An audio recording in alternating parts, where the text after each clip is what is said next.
Sa isang estratehikong kaganapan, mayroon tayong nakakasira at nakakaalarmang natuklasan ngayong araw. Ang mga ulat ay nagpapahiwatig na ang China ay naghahanda na maglunsad ng pag-atake sa Taiwan sa huling bahagi ng taong ito. Ang mga plano ng gobyerno ng China ay nagmamarka ng isang makabuluhang pagtaas sa mga tensyon sa pagitan ng dalawang bansa, na may malalayong implikasyon para sa regional at pandaigdigang katatagan. Ayon sa maraming intelligence sources at kamakailang mga maniobra ng militar, lumalabas na pinabilis ng China ang mga plano nitong igiit ang kontrol sa Taiwan. Ang mga mataas na antas na pagpupulong sa loob ng gobyerno at militar ng China ay nagmumungkahi ng isang koordinadong pagsisikap na isinasagawa na naglalayong isang agresibong hakbang sa pagtatapos ng taong ito. Ang pangunahing layunin ng China ay igiit ang soberanya nito sa Taiwan, na tinitingnan nito bilang isang breakaway province. Sa pamamagitan ng paglulunsad ng isang pag-atake, nilalayon ng Beijing na ipakita ang husay nitong militar, hadlangan ang anumang interbensyon ng dayuhan, at sa huli ay isama ang Taiwan sa People's Republic of China. Ang hakbang na ito ay magsisilbi ring patatagin ang lokal na awtoridad ni Pangulong Xi Jinping at ang kanyang pananaw para sa pagbabagong lakas ng China. Ang internasyonal na tugon ay malamang na mabilis at malubha. Ang Estados Unidos, na may matagal ng pangako sa pagtatanggol ng Taiwan sa ilalim ng Taiwan Relations Act, ay maaaring madala sa isang direktang paghaharap ng militar sa China. Bukod pa rito, malamang nasusuportahan ng ibang mga regional na kapangyarihan, gaya ng Japan at Australia, ang Taiwan, na posibleng humahantong sa mas malawak na salungatan. Ang mga parusang pang-ekonomiya at diplomatikong paghihiwalay ng China ay nasa talahanayan din, na higit pang magpapalubha sa pandaigdigang geopolitical landscape. Ang mga panganib ay napakalaki. Ang isang salungatan ng militar sa Taiwan ay maaaring humantong sa malaking pagkawala ng maraming buhay, pagkagambala sa mga pandaigdigang ruta ng kalakalan, at isang matinding pagbagsak ng ekonomiya. Maaari rin itong mag-trigger ng isang makataong krisis sa isla at magpahirap sa mga internasyonal na alyansa. Ang kahihinatnan ng naturang salungatan ay hindi tiyak, ngunit maaari nitong panimula na baguhin ang balanse ng kapangyarihan sa rehiyon ng Asia-Pacific at higit pa. Ang sitwasyon dito sa Taipei ay tense at balisa. Kinondena ng gobyerno ng Taiwan ang agresibong postura ng China at nanawagan ng suportang pandaigdig para ipagtanggol ang soberanya nito. Nangako naman ang Amerika na hindi nito iiwan ang bansang isla at lalabanan ng Estados Unidos ang anumang pagsalakay ng China at pananatilihin ang kalayaan ng Taiwan. Samantala, ang mga mamamayan ng Taiwan ay naghahanda para sa kanilang bansa, na marami ang nagpapahayag ng determinasyon na ipagtanggol ang kanilang sariling bayan at handa na silang ibuwis ang kanilang buhay upang labanan ang mga pag-atake na gagawin ng China ngayong taon. Ang Estados Unidos ay naglabas ng direkta at malakas na babala sa China na nagbabala laban sa anumang mga aksyong militar na nagtatarget sa Taiwan. Dumating ito sa gitna ng pagtaas ng mga maniobra ng militar at mga mapanuksong pahayag mula sa Beijing na nagpapahiwatig ng mga potensyal na plano upang igiit ang kontrol sa isla na bansa. Ang babala mula sa Washington ay nagmamarka ng isang makabuluhang pagtaas sa malamig ng relasyon sa pagitan ng dalawang pinakamalaking ekonomiya sa mundo.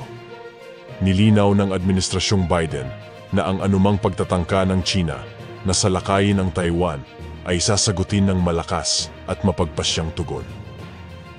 Ayon naman kay Blinken, lubos kaming nababahala tungkol sa lalong agresibong pagkilos ng China sa Taiwan. Ang anumang pagtatangka na baguhin ng China ang kasalukuyang estado ng Taiwan sa pamamagitan ng paggamit ng puwersang militar ay magiging isang malubhang pagkakamali ng China at sasalubungin ng isang matatag na tugon mula sa Estados Unidos at sa aming mga kaalyado. At hindi magugustuhan ng China ang aming gagawin sa bansa nila kung aatakehin ng Beijing ang islang bansa ngayong taon. Ang mga pahayag ng kalihim ng Estados Unidos na si Antony Blinken ay nagpapakita ng kalubhaan ng sitwasyon. Mahigpit na sinusubaybayan ng mga opisyal ng US ang mga aktibidad ng militar ng China, kabilang ang mas maraming operasyon sa himpapawid at hukbong dagat malapit sa Taiwan. Ang mga ulat ng katalinuhan ay nagmumungkahi na ang Beijing ay maaaring nagpaplano ng isang malakihang pagsasanay militar sa Taiwan Strait sa mga susunod na buwan, upang lituhin din ang Amerika sa kanilang mga plano. O di kaya ay diretso na nitong atakehin ang Taiwan nang walang anumang babala, upang tuluyan ng mapasakamay ng China ang Taiwan. Ang Taiwan, isang isla na pinamamahalaan ng sarili sa baybayin ng China, ay matagal nang naging flashpoint sa relasyon ng US at Beijing. Habang tinitingnan ng China ang Taiwan bilang isang breakaway na lalawigan at nangakong muling pagsasama-samahin ito sa mainland China bago matapos ang taong 2024, itinuturing ng Taiwan ang sarili bilang isang soberanong estado na may sariling pamahalaan at mga demokratikong institusyon.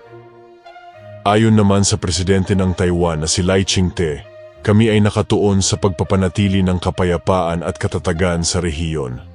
Hindi tayo magpapatalo sa mga pagbabanta o pamimilit at ipagtatanggol natin ang ating demokrasya at paraan ng pamumuhay. Ang pasya ni Pangulong Lai Ching-te ay binibigyang diin ang determinasyon ng Taiwan na manindigan ng matatag laban sa anumang pagtatangka ng China na sakupin ang soberanya nito.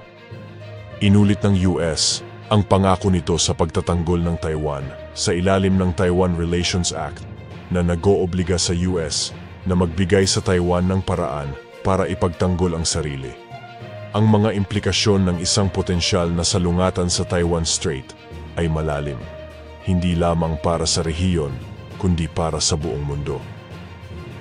Ang isang paghaharap ng militar ay maaaring makagambala sa pandaigdigang ekonomiya, lalo na sa sektor ng teknolohiya, dahil ang Taiwan ay isang pangunahing producer ng mga microchips na mahalaga para sa mga smartphone hanggang sa mga kotse at marami pang iba. Ang isang salungatan sa Taiwan at China ay magkakaroon pa ng makabuluhang epekto sa ekonomiya. Ang pandaigdigang supply chain na nahihirapan sa mga nakalipas na taon dahil sa pandemya na dala ng COVID ay mas lalo pang haharap sa matinding pagkagambala kung magkakaroon na ng giyera sa Taiwan. Bukod pa dito, maaari itong mag-trigger ng isang mas malawak na geopolitical realignment na pumipilit sa ibang bansa na pumanig sa bansang Taiwan upang hindi ito mapasakamay ng China at magpatuloy ang mga produkto ng Taiwan na ikinakalakal sa buong mundo upang mabalanse ng tama ang pang-ekonomiyang kalakalan. Ayon naman sa NATO, sinusuportahan namin ang Estados Unidos sa panawagan nito para sa pagpigil sa pag-atake ng China sa Taiwan. Ang katatagan sa rehiyon ng Asia-Pacific ay mahalaga para sa pandaigdigang seguridad. At hinihimok namin ang China na iwasan ang mga aksyon na maaaring magpalala ng mga tensyon. Samantala, tumugon ang China sa babala ng US nang may pagsuway. Naglabas ang China Foreign Ministry ng isang pahayag at pagkondena na tinatawag nitong panghihimasok sa mga panloob na gawain ng China. At muling pinagtitibay ang pangako nitong muling pagsasama-sama sa Taiwan sa pamamagitan ng paggamit ng puwersa kung kinakailangan. Dagdag pa ng China, ang Taiwan ay isang hindi maipagkakailang bahagi ng China. Anumang pagtatangka ng mga panlabas na puwersa na makialam sa ating mga panloob na usapin ay sasalubungin ng mahigpit na oposisyon. Desidido ang mamamayang Chino na pangalagaan ang ating pambansang soberanya at integridad ng teritoryo. Habang lumalala ang sitwasyon, ang mundo ay nanonood ng may halong hininga na ang posibilidad ng maling pagkalkula ay maaaring humantong sa malaking gulo. At posibleng ito na ang umpisa ng World War III sa mundo. Patuloy namang binibigyang diin ng US at ng mga kaalyado nito ang kahalagahan ng diplomasya at iwasan ang anumang unilateral na aksyon na maaaring magpapahina sa rehiyon. Ikaw, idol, meron ka bang mga hinanakit o masasamang saloobin sa China? Malaya kang makapagkomento sa ibaba. Hanggang dito na lamang po mga idol. Maraming salamat po sa inyong lahat at mabuhay po kayo.